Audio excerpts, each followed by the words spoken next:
বাংলাদেশের মুসলমান ওরা অনুপ্রবেশকারী, দে শুড গো, নইলে ডিটেনশন ক্যাম্পে থাকবে। মুসলমানরা কোনোদিন ভারতের নাগরিকত্ব চায়নি, সুতরাং মুসলমানদের নিয়ে ভাবতে হবে না। কোনো হিন্দুর কোনো প্রবলেম নেই, আমরা কমিটেড। হিন্দুস্তানে হিন্দুরা আসবে, নিরাপদে থাকবে। বলছি বেধড়ক মারক না, পিটাও। এই যে শুভেন্দু অধিকারী, অসীম সরকার কানের কাছে মারধর করে নিয়েছে, ধরে নিয়েছে, বলে সালা কোথায় লেখা আছে দেখা, who are compelled to seek shelter due to religious persecution, ধর্মীয় শিখ মানে চাওয়া। গুগল সার্চ করলে গুগলে অনেক কটা মানে হয়। আবার ভালো করে শিখ শব্দটার অর্থ আসলে 2014 সাল পর্যন্ত যারা এসেছিলেন, এই কবে থেকে 1952 থেকে 2014 মধ্যে 3টে দেশে 6টা ধর্মের মানুষ, বিশেষত হিন্দুরা, যারা ধর্মীয় নির্যাতনের কারণে এসেছিলেন বা নির্যাতনের ভয়ে এসে ভারত সরকারের কাছে আশ্রয় চেয়েছিলেন। এখন ভুল হচ্ছে কি, ভুলটা হচ্ছে দেখো, বাচ্চা যদি না কাঁদে তাহলে মা দুধ দেয় না, ঠিক একইভাবে কোনো কিছু না চাইলে কেউ কোনোদিন দেয় না। এই 2014 আইনে ওই আইনটায় কি লেখা ছিল দেখো, লেখা ছিল person belonging to minority community in Bangladesh and Pakistan, namely Hindu, Sikh, Jain, Bauddha, খ্রিস্টান, who are compelled to seek shelter in India due to religious persecution, যারা ধর্মীয় নির্যাতনের কারণে আশ্রয় চাইতে বাধ্য হয়েছিল। এবার কি হয়েছে, ওরা কি করেছে, গুগল সার্চ করলে গুগলে তো এক একটা শব্দের অনেক মানে হয়, সেখানে মানেটা করে দিয়েছে যারা আশ্রয় নিয়েছে তাদেরকে ছাড় দেওয়া হলো 2014 পর্যন্ত। আসলে কেউ ছাড় পায়নি, কারণ যারা আশ্রয় চায়নি, আশ্রয় চাইতে হবে। কোথায় চাইতে হবে? মিনিস্ট্রি অফ হোমের কাছে, যে আমি অমুক দেশ থেকে এই কারণে এসেছি, ধর্মীয় নীতি, আমাকে আশ্রয় দাও। তাহলে আশ্রয় যদি চাইতো, সেই কাগজ যদি থাকতো, তাহলে সে সিএতে আবেদন করতে পারতো। কিন্তু যেহেতু আশ্রয় না চেয়ে, আশ্রয় পাওয়ার কাগজ না দেখে সিএতে আবেদন করছে, তারা তাহলে ধ্বংস হয়ে যাবে, তারা ধরা পড়ে যাবে। ঠিক একই জিনিস ভাবে, যেহেতু সিএটা ফ্লপ করেছে, ওরা তখন এই তারিখটা বাড়িয়ে দিল 2024 পর্যন্ত। এই দেখুন, এটা 2024, গতকালকে বেরিয়েছে। এখানে দেখুন একই কথা লেখা আছে, একই কথা, কোনো পার্থক্য নেই। এখানেও লেখা আছে person belonging to minority community in Afghanistan, Bangladesh আর পাকিস্তান, নেমলি হিন্দু, শিখ, বৌদ্ধ, জৈন, পার্সি, খ্রিস্টান community, who are compelled to seek shelter in India due to religious persecution. এখানেও বলছে 2014 সালের মধ্যে, 14 থেকে যা বাড়িয়ে 16 সালের 24 সালের মধ্যে যারা ভারত সরকারের কাছে আশ্রয় প্রাপ্ত হয়েছিল, গুগল সার্চ করলে গুগলের ক্লিয়ার হবে না, কম্পিল টু সিক শেল্টার মানে চাইতে হয়, আমাকে আশ্রয় দাও। তাহলে এখান পর্যন্ত যারা আশ্রয় চেয়েছে, চাইবে, তাদেরকে নাগরিকত্ব দেওয়ার কোনো গল্প নেই, তাদেরকে ছাড় দেবে, তারা থাকতে পারবে। কিন্তু ঘটনা হচ্ছে ভয়ঙ্করতা তারা কি করে দিয়েছে।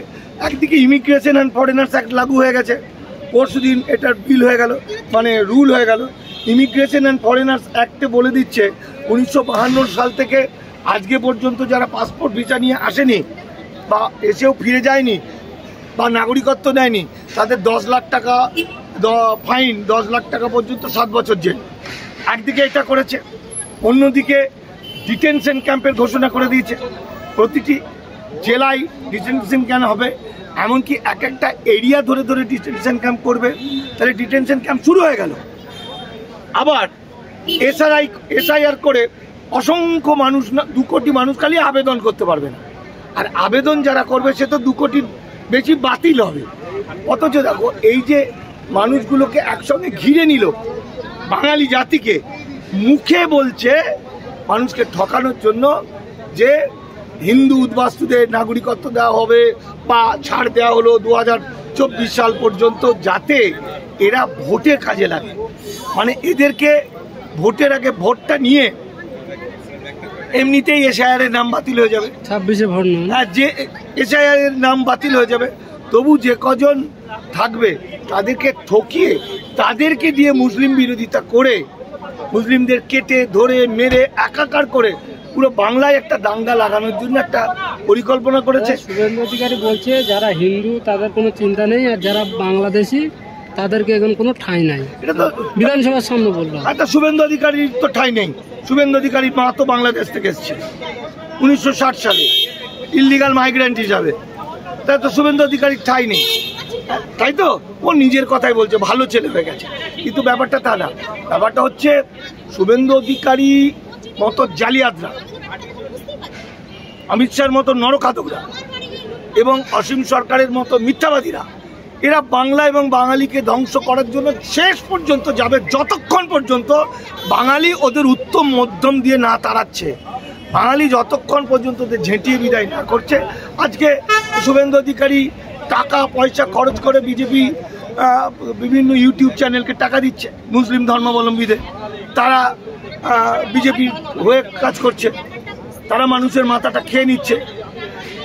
মুসলিম নেতারা, নওশাদ সিদ্দিকীর মতো নেতাদের বলতে বাধ্য হচ্ছি, ভাই আমি তো কি করব, হ্যাঁ, নেতাদেরকে তারা, নওশাদ বলছে আমরা ইউসিসি চাই, আমাদের কি যেন SIR-এ কোনো ভয় নেই, উমিদ পোর্টাল বা ওয়াকআপ নিয়ে তাদের কোনো চিন্তা নেই। এই টোটাল ব্যাপারটা এক ভয়াবহ বিপদের মধ্যে হয়েছে। হিন্দু মুসলমান বিভাজনের জায়গাটা চূড়ান্ত জায়গায় চলে এসছে।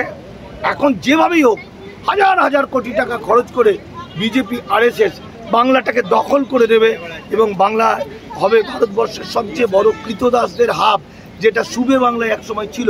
ফলে সেই কারণে এইসব নথিপত্র দিয়ে মিথ্যা কথা বলছে। বেধড়ক মারব না, পিটাও। এই যে শুভেন্দু অধিকারী, অসীম সরকার কানের কাছে মারধর করে নিয়ে এসে ধরে নিয়েছে, বলে সালা কোথায় লেখা আছে দেখা, who are compelled to seek shelter due to religious persecution, ধর্মীয় শিখ মানে চাওয়া। গুগল সার্চ করলে গুগলে অনেক কটা মানে হয়, আবার ভালো করে শিখ শব্দটার অর্থ করবে, সেখানে যেন বিভিন্ন রকম থাকে। কম্পিল টু সিক শেল্টার মানে আশ্রয় চাওয়া। আর যদি না চায়, আরে তো বলছি মাকে যদি দুধ, বাচ্চা যদি না কাঁদে, মা দুধ দেবে? কোনো একটা বাড়ি থেকে লোক চলে এসছে, সে যদি আশ্রয় না চায় আশ্রয় দেবে?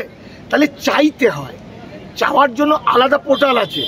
সেই চাওয়ার সরকার যদি দেয়, তবে সেই চাওয়ার কাগজ নিয়ে সিএতে আবেদন করতে পারে। কিন্তু বাংলাদেশি যারা মুসলিম আছে, তারা কি এই ভারতের নাগরিকত্ব চায়?